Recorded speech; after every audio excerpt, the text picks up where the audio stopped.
The boundary of the known world is not, strictly speaking, a wall. This is a common misconception held by people who have never approached it.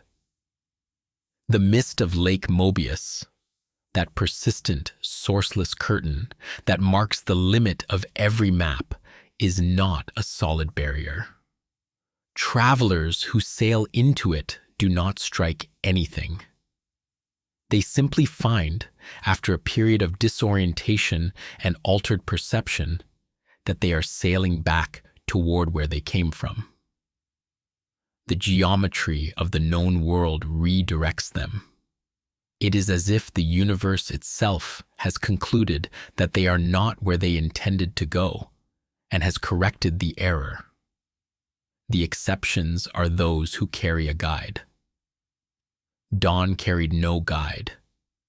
He had passed the boundary without one before, 3 times in total, counting his abortive first attempt.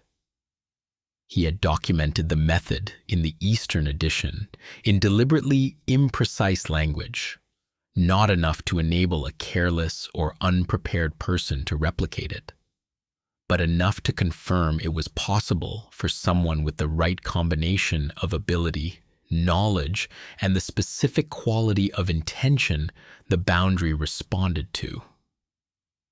The specific quality of intention the boundary responded to was this: you had to mean it completely, and you had to mean the right thing. Going for resources, glory, knowledge as a trophy, the boundary found these intentions insufficient.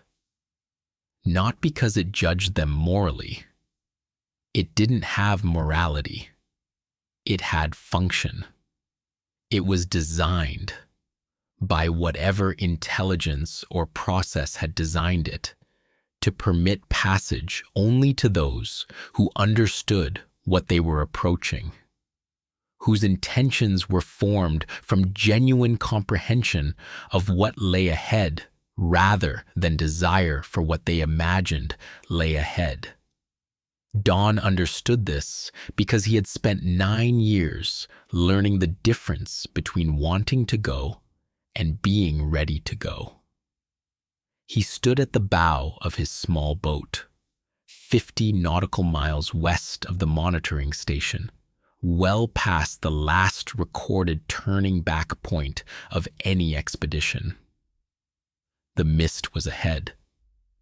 The sky was the standard gray of this latitude in autumn. The water was flat. He opened his nen, not as an attack or a detection technique, as a statement, an offering of what he was and what he carried.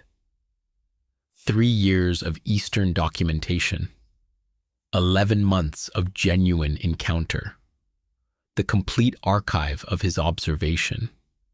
He opened it outward into the mist, the way you might hold open a door for something that had been waiting. The mist received it. There was a moment, not long, not dramatic, not anything that would read as remarkable from the outside, in which the world considered him. Then the mist let him through. The transition was the same as it had been every time, and different in ways that he had come to understand were not variations in the boundary's behavior, but variations in his own state at the moment of crossing.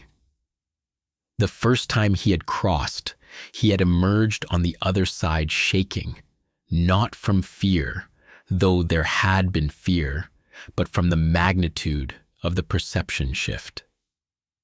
The dark continent's ambient Nenfield hit a first-time crosser the way full sunlight hits eyes accustomed to shade.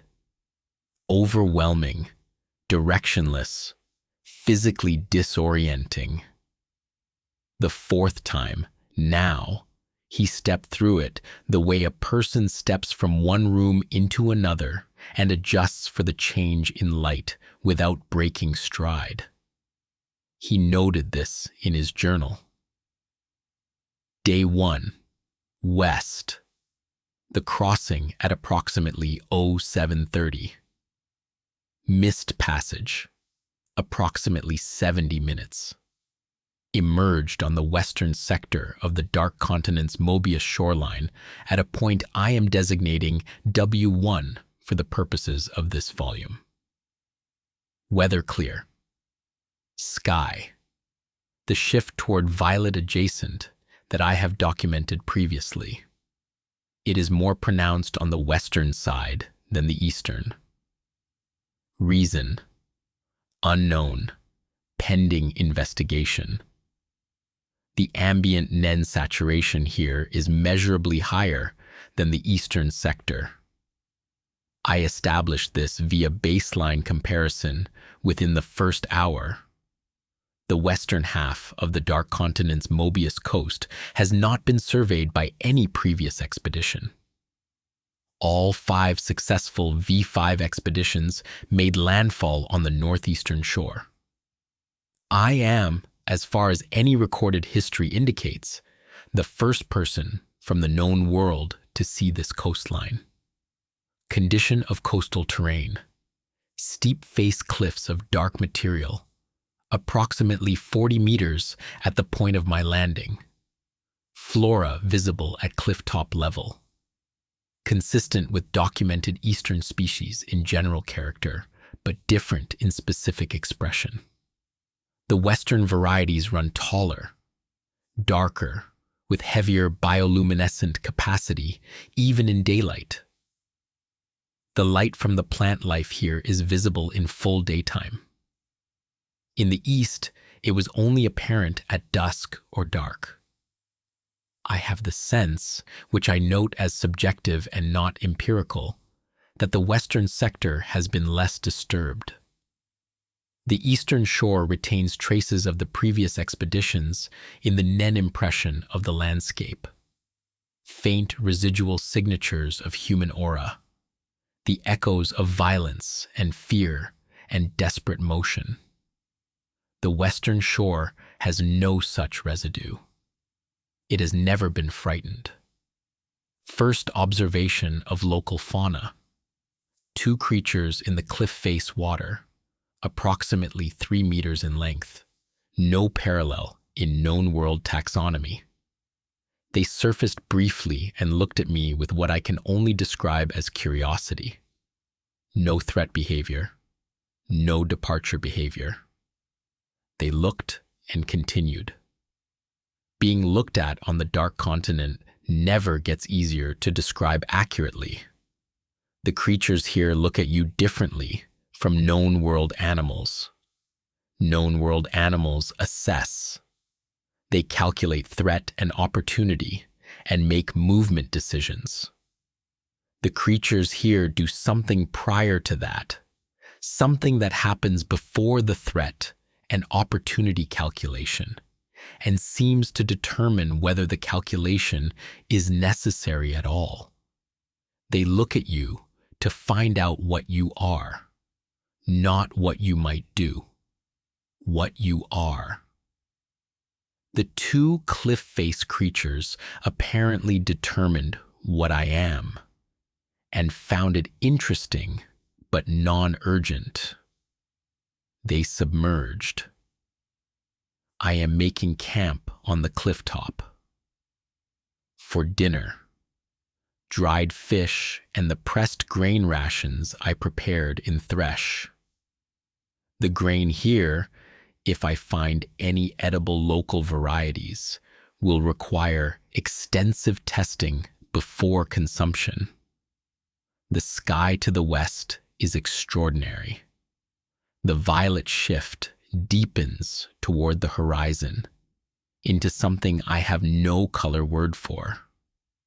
It is as if the spectrum has a note I have never heard before, and it is playing it continuously just below my range of full perception. I would like to stay looking at it all night. I will sleep instead, because sleep is logistics, and logistics keeps a solo traveler alive. Day 1 complete. No casualties. Full census. 1 person present. 1 person accounted for. He had always counted himself this way in the journal. 1 person present. 1 person accounted for. It was a joke he was telling himself, and also an honest record. And also, he had come to understand this across years of solo travel, a practice of noticing. The easy thing, in genuine solitude, was to stop noticing yourself, to become a function, the body that walked, the hand that wrote, the eye that looked, without maintaining the self that these things were happening to. He counted himself every evening to make sure he was still there.